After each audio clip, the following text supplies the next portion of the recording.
My name is Rachel Whitfield, and I am 36 years old, and the marriage I built for 11 years ended with a text message that arrived while I was wiping applesauce off my daughter's chin. 11 years of my life reduced to 2 sentences on a glowing screen, sent from a man who could not even wait until he got home to say it to my face. I want you to sit with that for a second, because I think about it every single day now, the cowardice of it, the convenience of hiding behind a phone. Have you ever had someone rewrite your whole life in one message and expect you to just accept the new terms without a single word back? If you are listening to this and it feels a little too familiar, a little too close to something you have lived through yourself, I want you to know you are not alone in this, and I would love it if you hit that subscribe button. It costs nothing and it genuinely helps this channel keep telling stories like mine. Tell me in the comments where you are listening from tonight, because I read every single one, and some nights those comments are the only thing that gets me through folding laundry alone. I am a certified public accountant, and I have been one since I was 24 years old, working out of a small firm in Charlotte, North Carolina, the kind of place where clients bring in shoeboxes of receipts every April and expect me to make sense of the chaos. That is what I do for a living. I make sense of chaos. I take numbers that look like disaster and I turn them into columns that balance, into a picture that finally makes sense on paper. I have always been good at seeing what is actually there, not what people wish was there, and maybe that is exactly why it took me so long to turn that same clear eye on my own marriage. You would think the person who audits other people's messy finances for a living would have noticed the mess in her own house sooner. I did not. Or maybe I did, and I just kept doing what I always did, which was quietly balance the books and never ask the harder question. David and I met at a mutual friend's barbecue 11 years ago, back when he was still hungry and funny and paid attention to the way I talked with my hands when I got excited about something. He worked in sales for a regional building supply company, and back then he was still climbing, still grateful for every account he closed.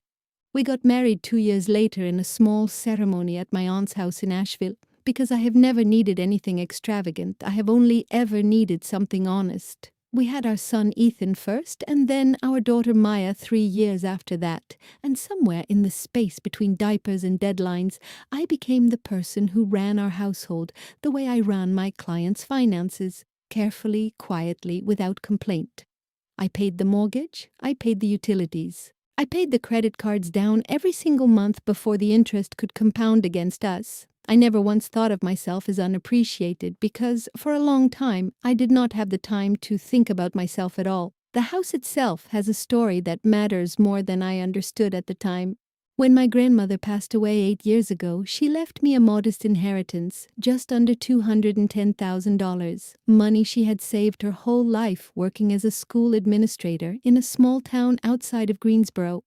David and I had only been married 3 years by then, and I remember him suggesting we pool the money into a joint account for a bigger house, and something in me, some quiet instinct I could not explain, made me insist on buying the house outright in my own name instead, using my inheritance as the full purchase price. I told him it was about honoring my grandmother's wishes, and that was true, but it was also something else, something I did not have words for yet. He shrugged it off at the time. He said it did not matter whose name was on a piece of paper when we were married anyway. I remember that sentence. I would remember it again, much later, in a very different context. For the first few years, David worked hard, and I worked hard, and we built something that looked, from the outside, like a solid American family. We had barbecues on Sundays, we took the kids to the lake in the summer. David got promoted to regional sales director, a job that came with a company car and a corner office, and eventually a secretary named Nicole Bryant, 29 years old, sharp suits, a laugh that carried down hallways. I did not think anything of her for the first year. Why would I? I trusted my husband the way you trust gravity, without questioning it, without imagining it could ever stop working the way it was supposed to. I was too busy running the numbers on our life to notice the numbers on his phone bill starting to look strange. Late-night texts, calls that lasted 40 minutes at 10 o'clock when he said he was still at the office finishing quarterly reports. Looking back now, I can see the exact season things started shifting. The autumn Ethan turned 6 and started first grade, right around the time David's territory expanded and he started traveling 2, sometimes 3 nights a week for work. He came home different on those trips, lighter somehow, like he had left something heavy behind him in Charlotte and only remembered to pick it back up when he pulled into our driveway. I told myself it was stress. I told myself a lot of things because telling yourself things is so much easier than asking your husband a question you are afraid to hear the answer to. I kept doing what I always did. I paid the bills. I signed the school forms. I made his mother's birthday reservation because he always forgot, and I never once asked him to notice that I was the one holding every single thread of our life together with both hands. There is a particular kind of loneliness that comes from being married to someone who is technically still in the house. You eat dinner across from each other. You sleep in the same bed. And yet some nights I would lie awake next to David, listening to him breathe, and feel more alone than I ever felt as a single woman in my 20s. I used to think loneliness meant being by yourself. Nobody warns you that the loneliest version of it is sitting 3 feet away from someone who used to know your whole heart and now barely asks how your day went. I kept a small notebook back then, the kind I used for client meetings, and sometimes late at night I would write down little things, not complaints exactly, just observations, the way an accountant notices when a column does not quite add up, even before she finds the missing receipt. By the time Ethan was in 3rd grade and Maya had just started kindergarten, I had settled into a version of myself I barely recognized when I caught my reflection in store windows. Competent, exhausted, endlessly patient, and quietly disappearing a little more each year. I told myself this was just what marriage looked like after a decade, that the romance fades and what is left is partnership, logistics, a shared mortgage, and shared children, and shared exhaustion. I did not yet understand that partnership requires 2 people paying attention, and I had become the only one still doing the math. What I did not know yet, what I could not have known sitting in my kitchen grading Ethan's spelling homework, was that the quiet unraveling I felt was not paranoia. It was accurate, and it was about to become impossible to ignore. The first time I noticed something was truly wrong, not just distant but wrong, was a Tuesday in early March when David came home from a supposed conference in Atlanta, wearing cologne I did not recognize and did not buy him. I did not say anything that night. I told myself conferences have gift bags, that vendors hand out sample colognes at booths, that I was being paranoid because I was tired and stressed about a client audit at work. But something in my stomach did not believe the story I was telling myself, and once that feeling arrives, it does not leave quietly. It sits there, humming, low and constant, underneath every ordinary conversation about picking up milk or whose turn it was to drive carpool. Around that same time, David's mother, Carol, started making comments at family dinners that I brushed off as old-fashioned rather than pointed. She would say things like, "David works so hard providing for this family," as if the mortgage did not come out of an account I funded, as if the roof over our heads was not literally purchased with my grandmother's life savings. I let it go, because that is what you do with a mother-in-law. You let things go. You keep the peace. You smile and pass the potatoes. But it stung in a place I did not examine closely enough at the time. This quiet erasure of everything I contributed, as though a woman's labor only counts when it is invisible enough not to threaten anyone's version of the story. I started noticing David's phone face down on counters where it had never been face down before. I noticed he started taking it into the bathroom when he showered, something he had never done in 11 years of marriage. I noticed he laughed at texts and then quickly locked the screen when I walked into the room, a reflex so fast it looked rehearsed. I am an accountant. I notice patterns for a living. I have built an entire career on the principle that numbers do not lie even when people do. And here I was, ignoring the clearest pattern of my own life because acknowledging it meant admitting something I was not ready to admit, that the man I had built a family with might be building a second, secret life on the side. There was a Sunday afternoon that spring when David took a call out on the back porch, and I watched him through the kitchen window, the way his whole posture changed, softened, leaned into the phone like it was a person he was embracing rather than a device in his hand.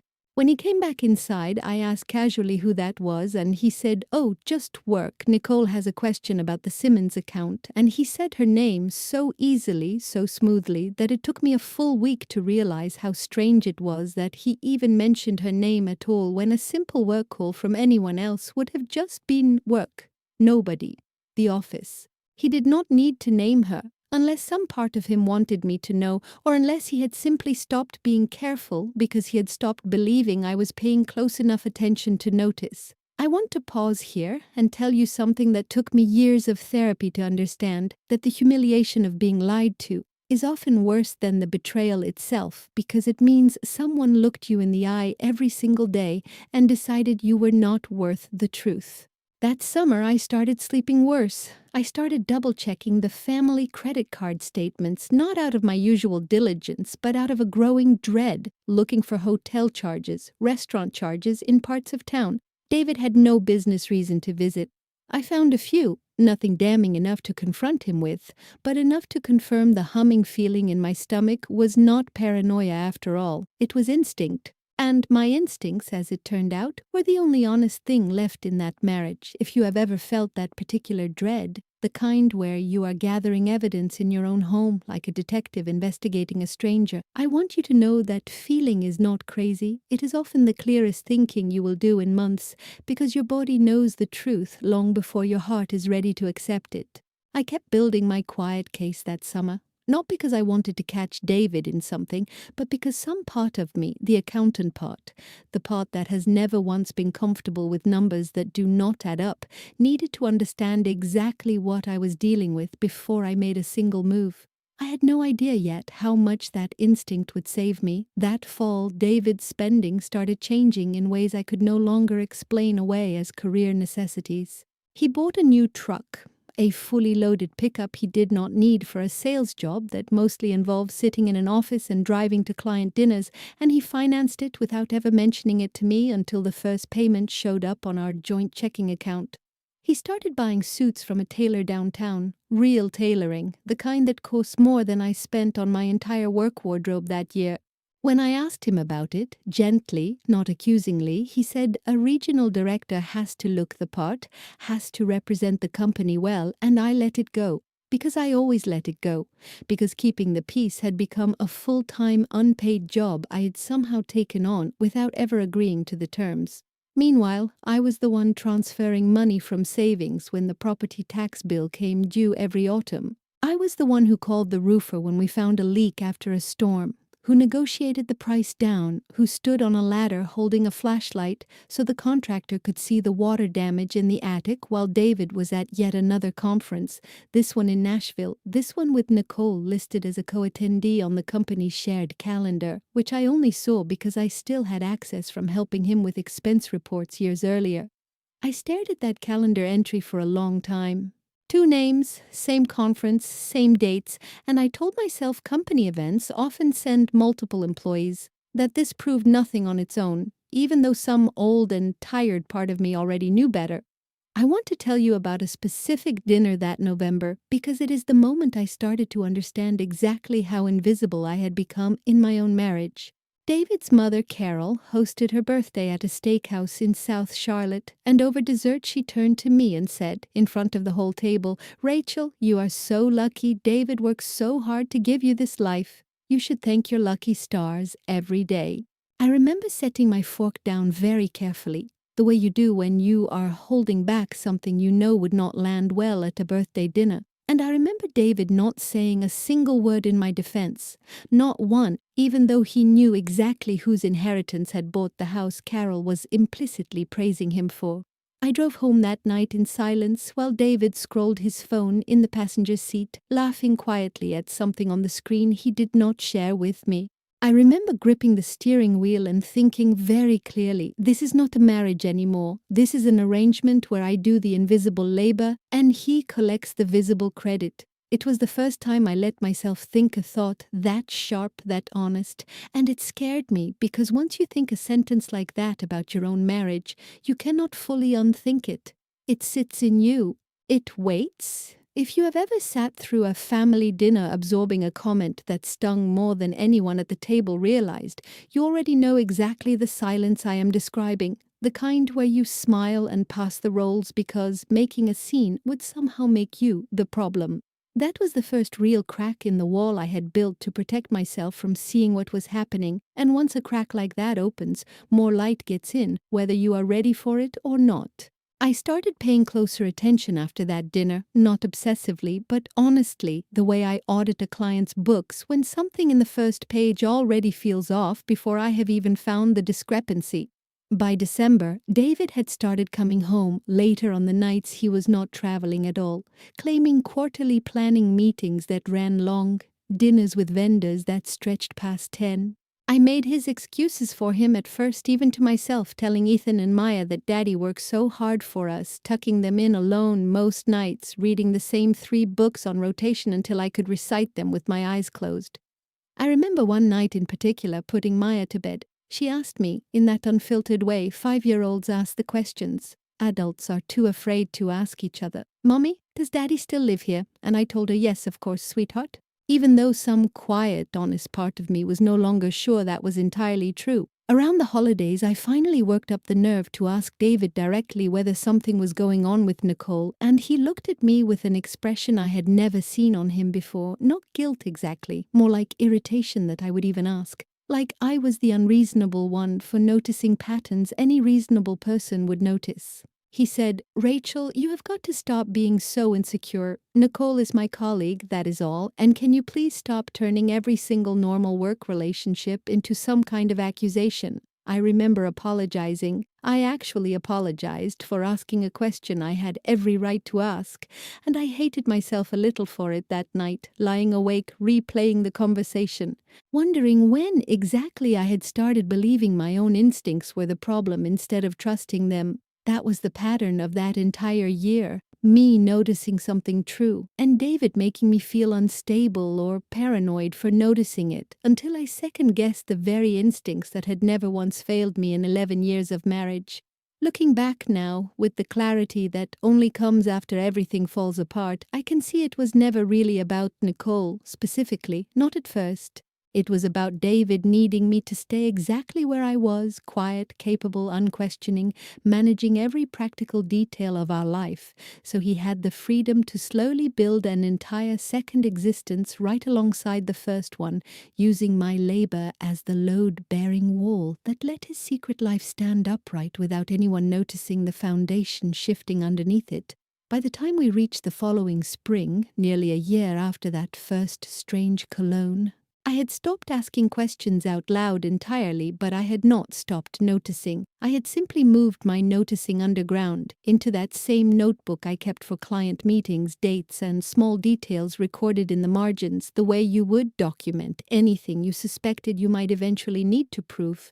I did not know yet that I would need it. I only knew that some part of me, the same part that had insisted on putting the house solely in my name years earlier, was quietly preparing for something I could not yet name. There is a detail from that winter I still carry with me, small and specific the way real memories usually are. I was sitting at the kitchen table late one night, doing Ethan's science fair project with him, poster board and glue and little labeled jars of baking soda, and David walked through the front door at 11:15, smelling faintly of a restaurant I did not recognize. And instead of coming to see what his son was working on, he went straight upstairs without a word. Ethan looked up at me and asked quietly, in the specific, careful voice kids use when they already sense something is wrong, but do not yet have words for it, if Daddy was mad at us. I told him, "No, sweetheart, Daddy is just tired," and I remember gluing that last jar onto the poster board with my hand shaking slightly, not from anger exactly, but from the particular grief of lying to my own child, to protect him from a truth I had not even fully admitted to myself yet. I started noticing, too, the specific arithmetic of my own exhaustion that winter, the way I would lie in bed running through the next day's obligations, school drop-off, a client call at 9, Maya's dentist appointment at 3, dinner, homework, bedtime, and realize I had not once in that entire mental list accounted for anything David needed from me, because David had quietly stopped needing anything from me that required my actual presence, only my labor. There's a particular kind of grief in realizing you have become useful without being wanted, that someone can build an entire second life around the stability you provide without ever once thinking to include you in it. I did not have a word for that grief yet. I would find the word for it later, sitting in Angela's office staring at a stack of documents that finally, quietly, gave me back the ground beneath my own feet. The real turning point that spring came at Ethan's school fundraiser, a spring gala the elementary school held every year at a country club just outside town, the kind of event where every family dresses up a little and the PTA raises money for new playground equipment. I had spent weeks helping organize the silent auction as a volunteer, and I was proud of it, genuinely proud, standing near the entrance greeting families as they walked in. David arrived 40 minutes late, and when he finally walked through the door, Nicole was on his arm, dressed for the event as if she had been invited, laughing at something he had just said, and for one long, humiliating moment, half the room turned to look at me standing there in my nice blue dress, waiting to see how I would react to my own husband walking into a school event with another woman. He had the audacity to introduce her to a few parents as a colleague from work who happened to be in the area, and I stood there, frozen, feeling every eye in that ballroom land on me at once, feeling the specific suffocating heat of public humiliation, the kind where you have to keep smiling because your son is somewhere in that room, and you refuse to let him see his mother fall apart in front of the whole school.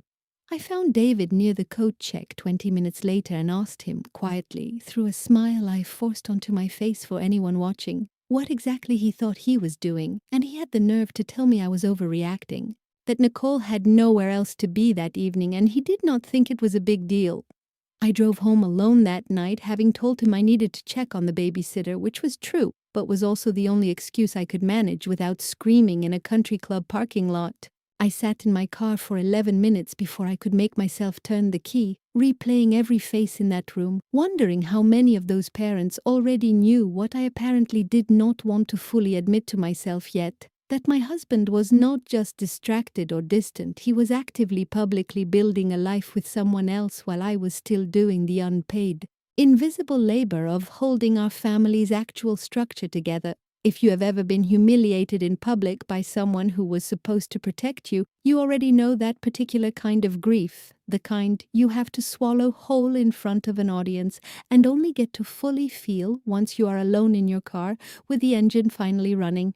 That night was the first time I let myself cry about it. Really cry, not the quiet, frustrated tears I had allowed myself before, but the kind that comes from somewhere much deeper, from 11 years of a story I had been telling myself about my own marriage, finally cracking wide open. And if this story is landing somewhere real for you tonight, I would ask you to subscribe to this channel, not for me, but because there is something powerful in knowing you are not the only woman who has sat in a car alone after being humiliated by someone who promised to choose her. After the gala, something in me shifted permanently. I stopped making excuses for David in my own head. I still did not confront him with everything because I did not yet have everything, but I started keeping better records, dates, screenshots of the shared work calendar before he thought to remove my access, receipts I photographed before filing them, small facts I quietly gathered the way you gather evidence for an audit you know is coming even if the client does not know it yet. I told myself I was simply protecting myself and the kids financially, which was true. But underneath that practical explanation was something raw, a woman finally starting to trust her own eyes again after a year of being told she was imagining things. David's mother, Carol, called me 2 weeks after the gala, and I actually thought for one hopeful second that she was calling to apologize on her son's behalf, or at least acknowledge what had happened in front of half the school district. Instead, she asked me to be more understanding of the pressure David was under at work, said men in his position sometimes need a little more grace, a little more patience from their wives. I sat on my back porch holding the phone, looking out at the yard I mowed every other Saturday, because David always said he was too tired after a long week, and I said very calmly, "Carol, I have to go. Maya needs me," and I hung up before she could hear my voice start to shake. That spring, I also noticed David had stopped asking me anything about my own work. my own days, my own exhaustion, as if I had quietly become furniture in his life, reliable, load-bearing, and entirely unremarkable. I remember one Tuesday coming home from closing out a difficult audit, genuinely proud of catching a six-figure discrepancy for a client that would have gone unnoticed for years, and mentioning it at dinner, and David just nodded and kept scrolling his phone under the table, not even pretending to listen.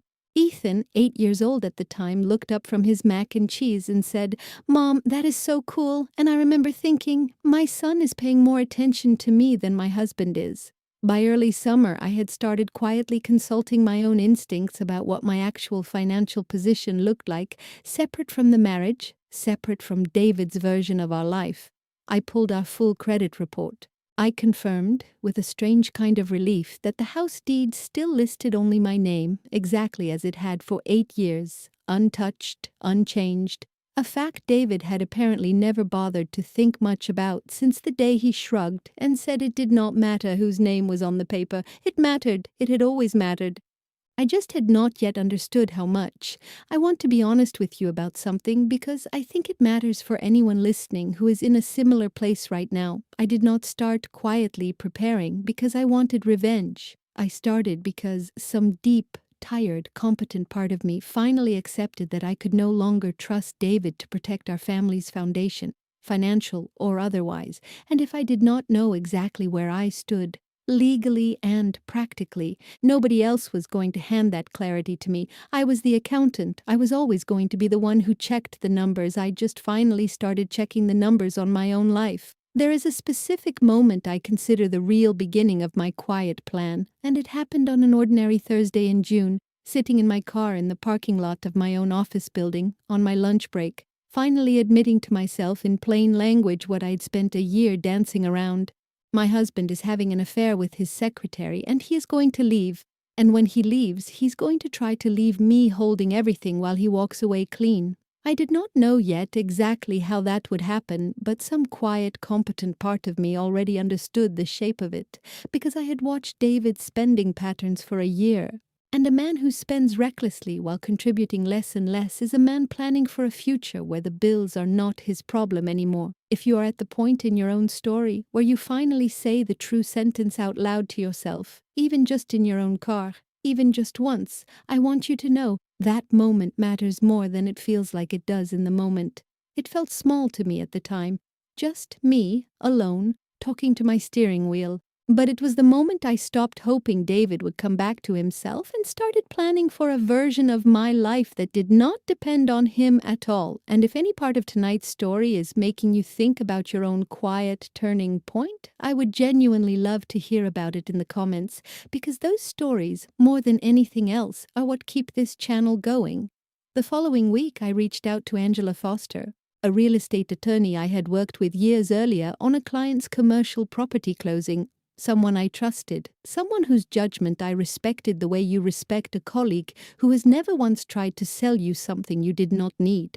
I told her carefully, without much detail, that I wanted to understand my legal standing regarding the house, given some uncertainty in my marriage. Angela did not ask many questions. She simply asked me to bring in the deed, the original purchase documents, and anything related to how the property had been titled since the day I bought it. I met Angela at her office downtown on a Friday afternoon in a conference room with a view of the skyline David used to point out proudly whenever we drove past it, as if the city itself belonged to him because he worked in it. I laid out the folder I had kept in a fireproof box in our closet for 8 years, documents I had filed away and mostly forgotten about because I never imagined I would need to reference them in exactly this context. Angela read through everything slowly, methodically, the way I read a client's financial statements, and then she looked up at me and said the sentence that I now think of as the true beginning of the end of my old life. "Rachel, this house is entirely, unambiguously yours. Sole ownership. Your husband has no legal claim to this property whatsoever, regardless of what happens in your marriage." I remember sitting very still in that conference room chair, feeling something unlock in my chest that I did not have a name for yet. Not joy exactly, not relief exactly, something quieter and steadier than either of those. Something closer to the feeling of finally seeing a set of books balance after weeks of hunting for a single missing transaction. Angela explained that because I had purchased the house entirely with my own inheritance, before any joint funds were ever commingled into it, and because North Carolina title law recognized my sole ownership on the deed, David's name had never been added. Not at purchase, not during any refinance, not ever. He had simply assumed, the way people assume things they have never bothered to verify, that marriage automatically made everything shared property.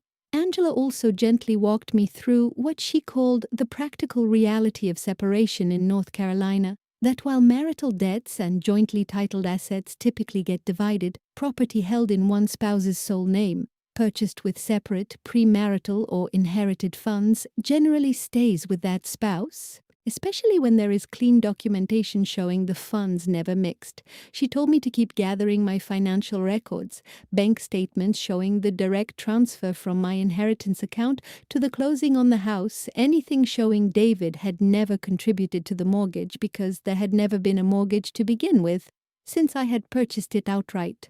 I left Angela's office that afternoon and sat in my car for a long time again, a different kind of sitting than the one back in June. This time I was not grieving. I was calculating quietly, carefully, the way I calculate everything, running through what my actual financial position would look like if David did exactly what some deep, exhausted part of me now suspected he was planning to do, which was leave suddenly on his own terms, assuming I would be the one left scrambling to figure out how to keep a roof over our children's heads. I realized, sitting there in that parking garage, that I already had the answer, and the answer was that I would be fine, better than fine, because the roof over our children's heads had my name on it, and only my name, and it always had.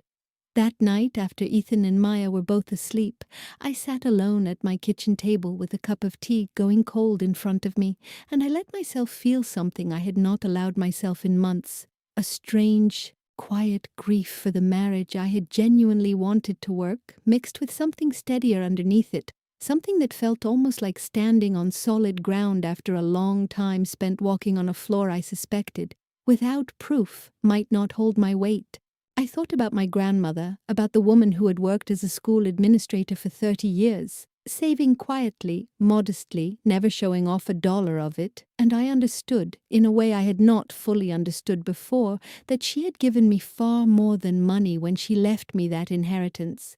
She had given me, without ever knowing it, the one thing that would eventually let me stand entirely on my own. I did not tell David any of this. I did not confront him, I did not accuse him, I did not even change my behavior at home in any way he would notice. I kept cooking dinner, I kept helping Ethan with his multiplication tables, and Maya with her reading homework. I kept being, on the surface, exactly the wife I had always been, quiet, capable, dependable. But underneath that surface, something had shifted permanently. I was no longer a woman waiting to find out what would happen to her. I was a woman who already knew and was simply waiting for David to reveal his hand so I could respond from a position I finally, fully understood. The text arrived on a Wednesday in late August at 8:40 in the evening, right after I had finally gotten Maya down for the night and was standing at the kitchen counter, wiping down the same countertop I had wiped down 10,000 times before, half listening for Ethan to stop stalling and actually brush his teeth upstairs. David had told me that morning he was staying in Charleston an extra night for a client dinner, which by then I understood, without needing to confirm it, meant he was somewhere with Nicole instead. My phone buzzed against the granite, and I picked it up expecting a school reminder or a grocery list text from my sister, and instead I read 2 sentences that ended 11 years of my life. I am leaving to be with Nicole. Keep the house and the debts. You have always been better with money than me anyway. I read it twice, standing perfectly still, the dish towel still in my hand, the faucet still dripping slightly the way it had for weeks because I had not yet called anyone to fix it. I remember the specific silence of that kitchen in that moment, the hum of the refrigerator, the faint sound of Ethan's cartoons still playing upstairs, the enormous cavernous quiet where my whole understanding of my own life used to be. 11 years, 2 children, a mortgage I had paid off years ahead of schedule, A marriage I had shown up for every single day, dismissed in 2 sentences, sent from a hotel room in another city, while I stood in my own kitchen with a dish towel in my hand. What struck me first, even before the grief, even before the humiliation, was the specific cruelty of the phrase, "keep the house and the debts," as if he was doing me some enormous favor, handing me my freedom wrapped in financial ruin, assuming I would spend the next several years drowning in obligations he had created while he started fresh with someone new, unencumbered, guilt-free, believing he had structured his exit so cleanly that I would have no choice but to accept whatever scraps he decided to leave behind. He thought he was walking away clean. He thought I would be the one left holding a debt he imagined belonged to both of us. He had no idea, standing wherever he was standing that night, that he was about to discover exactly how wrong he had been about the one asset he assumed gave him leverage over me. I did not cry immediately, which surprised me even in the moment. I set my phone down on the counter, finished wiping down the countertop I had already wiped down, because some part of me needed my hands to keep moving while my mind caught up to what had just happened. I went upstairs and got Ethan into bed, read him half a chapter of the book we were working through, kissed his forehead, and only once both my children were asleep did I sit down on the edge of my own bed and let myself feel the full weight of what David had just done to our family, with 2 sentences and a period at the end of each one. If you have ever received news that shattered your entire life while you were standing somewhere completely ordinary, your kitchen, your car, your own bedroom, you already understand that particular kind of vertigo, the way the room stays exactly the same while everything inside you rearranges completely. I sat there for a long time that night, and eventually I picked my phone back up and I typed a reply, calm, short, nothing dramatic, nothing that gave him the reaction I think some part of him was hoping for. "Which debts? The house is mine." I looked at those 5 words for a full minute before I sent them, because I wanted to make absolutely sure they said exactly what I needed them to say, no more, no less. David called me 4 times that night after I sent that message, and I did not answer any of them. He texted asking what I meant, saying we needed to talk like adults, saying he assumed the house was ours since we lived in it together as a family. I did not respond to any of it that night. I turned my phone face down on my nightstand, the same way his had sat face down on our kitchen counter for the better part of a year, and for the first time in longer than I could remember, I slept through the night without waking up once. He showed up at the house 2 days later, having driven straight from Charleston, and I met him on the front porch rather than letting him inside, because some instinct told me this conversation needed a boundary drawn from the very first sentence. He tried the same casual confidence he had used for months, telling me not to be dramatic about the deed, that surely, after 11 years of marriage, a judge would just split things fairly regardless of whose name was on a piece of paper. I told him, very calmly, that I had already spoken with an attorney, that the house had been purchased entirely with my grandmother's inheritance before any of our finances were ever combined, and that North Carolina law was extremely clear about property held in sole ownership under those circumstances. I watched something shift in his face, the first real crack in the confidence he had been wearing like armor since he sent that text. The real reckoning, though, came about 3 weeks later at a moment David clearly had not planned for. He and Nicole had apparently decided to move forward quickly, and he went to a mortgage broker, attempting to use what he described to the broker as our family home as collateral toward a joint construction loan for a new build he and Nicole wanted outside the city. The broker, following standard procedure, pulled the title and found exactly what Angela had already confirmed to me months earlier, that David Whitfield held no legal interest whatsoever in the property, that it was solely and unambiguously titled in my name alone. The broker's office called our old shared cell phone plans account holder, which was still technically me, to verify some paperwork discrepancy. And that is how I found out David had tried to leverage a house he did not own to build a future with the woman he left me for. Carol called me the week after that, her voice noticeably different from the birthday dinner months earlier, asking if it was true that the house had never actually been in David's name at all, and I told her, simply and without any satisfaction I let show in my voice, that yes, it had always been solely mine, exactly the way it had been the day I bought it with my grandmother's money, years before David ever thought to ask whose name was on the deed.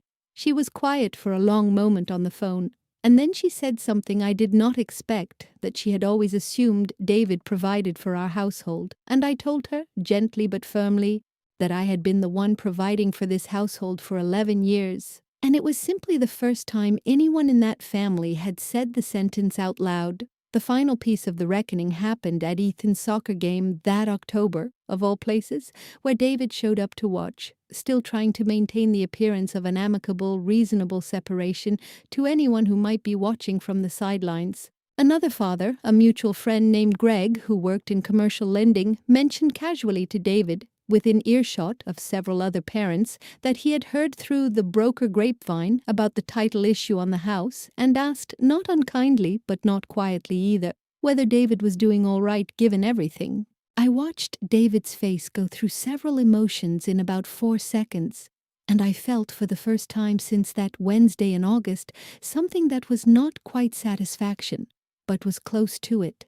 The truth he had ignored for 11 years had simply finally caught up with him in public, exactly the way he had once tried to leave me holding a burden that was never actually mine to carry.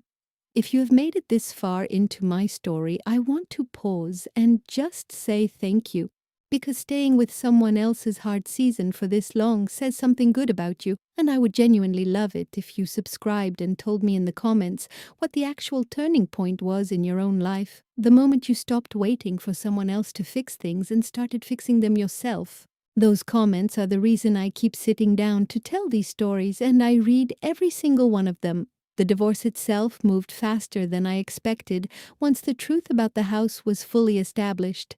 David's attorney, once they saw Angela's documentation, the closing statement showing the direct transfer from my grandmother's estate account, the deed with only my name on it, the 8 years of tax records and insurance policies, all listing sole ownership, stopped pursuing any claim on the property almost immediately. There was simply nothing to argue.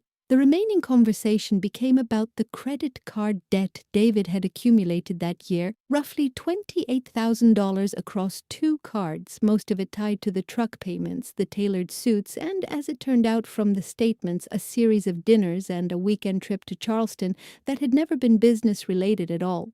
Because those cards were held jointly, we split that debt according to North Carolina equitable distribution principles. But even that number, once I sat down and ran it against my own steady income, and my complete lack of a mortgage payment, was entirely manageable within about 14 months. I want to be specific about what stabilizing actually looked like, because I think vague talk about healing does not help anyone who is standing exactly where I stood that August. I refinanced nothing because there was nothing to refinance. The house was already paid for outright. I sat down with my own numbers, the way I sit down with a client's numbers, and built a realistic monthly budget that accounted for the kids' expenses, my own modest lifestyle, and a clear payoff schedule for my half of the joint debt. I picked up 2 additional small business clients that fall, using the extra hours I now had in the evenings, since David was no longer someone I was managing a household around. Within a year, the joint debt was gone entirely, paid off 6 months ahead of the schedule I had originally set for myself. The kids adjusted better than I expected, though not without real difficulty in those first few months. Ethan, who was 9 by then, asked hard questions I answered as honestly as I could, without turning him against his father, because whatever David had done to me, he still needed a relationship with his kids, and I was not going to be the parent who poisoned that, even though some tired part of me occasionally wanted to. Maya, younger and less able to articulate what she was feeling, started asking to sleep in my room some nights, and I let her, because there is no accounting principle that tells you how to budget for a 6-year-old's fear that her family fell apart. You just show up for it, night after night, until she stops needing to ask.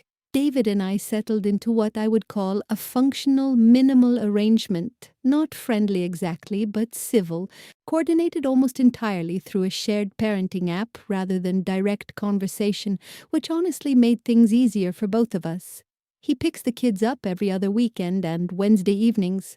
We do not discuss anything beyond logistics, school events, and doctor's appointments. I do not ask about Nicole, and he has stopped mentioning her entirely, which I suspect has less to do with discretion and more to do with the fact that the relationship he built his entire exit strategy around has had its own complications, ones that are frankly no longer any concern of mine. I moved my own money, the settlement from the debt division, and my regular savings into accounts entirely separate from anything David could ever touch again, worked with Angela to update my will and my beneficiary designations, and had the house's insurance and tax documents fully reviewed to make sure every piece of paperwork reflected the reality that had actually been true the entire time, that this house, this roof, this home my children grew up in, belonged to me and always had. I planted a small garden along the back fence that spring, something I had wanted to do for years but never made time for, and there was something quietly symbolic about finally putting my hands in the soil of a property that was, in every legal and practical sense, mine to shape however I wanted.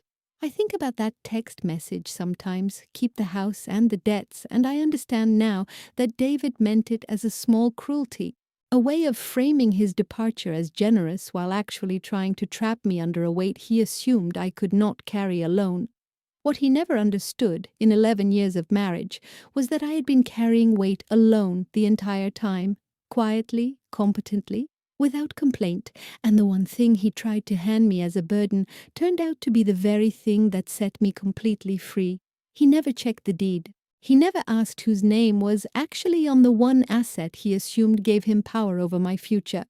And in the end, his own carelessness, not any scheme of mine, was what cost him everything he thought he was walking away from clean. A year after that, Wednesday in August, I sat down and did what I always do when I want to understand where I actually stand. I ran the full numbers on my life. The joint debt was gone. My savings had grown back past where they had been before the divorce, because without David's spending habits pulling against every dollar I earned, my own careful management finally had room to work the way it was supposed to. The house needed a new roof that spring, and instead of dreading the cost the way I once might have, I simply called 3 contractors, compared their bids the way I compare vendor quotes for clients, and paid for it in full from savings without a single sleepless night over it. There is a specific kind of peace in paying for your own roof over your own children's heads with your own money, answerable to no one, and I do not think I understood how much I had been missing that peace until I finally had it back. Ethan is 11 now, and Maya is 8, and they have settled into a rhythm that feels, most days, remarkably normal. School, soccer, sleepovers, the ordinary texture of childhood that I fought hard to protect for them, even while everything around our family was rearranging itself. They know their parents live in separate houses. They do not know, and will not know until they are much older, if they ever need to know at all, the specific details of how their father tried to leave their mother with nothing and discovered in front of people who mattered to him that the one thing he thought he could weaponize against me had never belonged to him in the first place. Some truths are not mine to hand my children before they are ready to carry them. I still see Carol occasionally, at school, events mostly, and things between us have shifted into something quieter and more honest than they were before. Not warm exactly, but real in a way our relationship never was when I was simply expected to absorb comments about how lucky I was. She said something to me last spring at Ethan's school play that I've thought about often since. She said, "Rachel, I misjudged you for a long time, and I am sorry for that." I did not need the apology by then. My life had already settled into its own steady rhythm without it, but I appreciated that she found the honesty to say it anyway, standing in a middle school auditorium, waiting for our grandson and son to take the stage. When I look back on all of it now, the year of noticing things I did not want to name, the humiliation at that school gala, the quiet drive to Angela's office with a folder of documents I hoped I would never actually need, the text message that arrived while I stood at my own kitchen counter with a dish towel in my hand, I understand something I could not have understood while I was still living inside that story. David never once saw me clearly, not really, not for 11 years. He saw a woman who paid the bills, who fixed the leaky faucet appointments, who kept the house running so smoothly he never had to think about how it stayed standing. He mistook my competence for weakness, my quiet for permission, my patience for something he could spend down indefinitely without ever having to account for the balance. He was an accountant's husband who never once thought to check whose name was actually on the one document that mattered most. And that single careless assumption cost him everything he thought he could walk away from without consequence. I do not tell you this story for sympathy, and I do not tell it out of bitterness either, though I will admit there were nights that first autumn when bitterness was the only fuel I had left to run on. I tell it because I think there is a version of this story living quietly inside a lot of women listening right now, women who have spent years being the load-bearing wall in someone else's life, who have quietly paid, quietly fixed, quietly stayed, without ever asking whether the person standing on the other side of that arrangement was actually paying attention to what it cost. If any part of my story tonight sounded like your own life, I want you to hear this clearly. Being underestimated is not the end of your story. Sometimes it is simply the quiet, unglamorous beginning of the moment you finally fully claim what was always yours to begin with. The house still stands exactly where it always has, on a quiet street outside Charlotte, with a garden along the back fence that gets a little bigger every spring, with 2 kids who are growing up steady and safe inside walls that have never once, not for a single day, belonged to anyone but me. David thought he was handing me a burden when he sent that text message. He thought the debts would be the thing that broke me, and the house would be the thing I would eventually have to give up just to survive. He never understood because he never once bothered to look closely enough to understand that the house was never his to give away, and it was never mine to lose. It was simply, finally, plainly mine, the way it had been the entire time, long before he ever thought the question was worth asking. If you stayed with me through this whole story tonight, thank you, genuinely, from the bottom of my heart, because these stories only keep reaching people because you keep showing up for them. If this resonated with you even a little, please subscribe to this channel. It is completely free, and it is the single biggest way you can help me keep telling stories like mine for the women who need to hear them. I will see you in the next story. Take care of yourselves, and remember, whatever you have quietly built, whatever you have quietly carried, it belongs to you, and no text message, no matter how cold, gets to decide otherwise.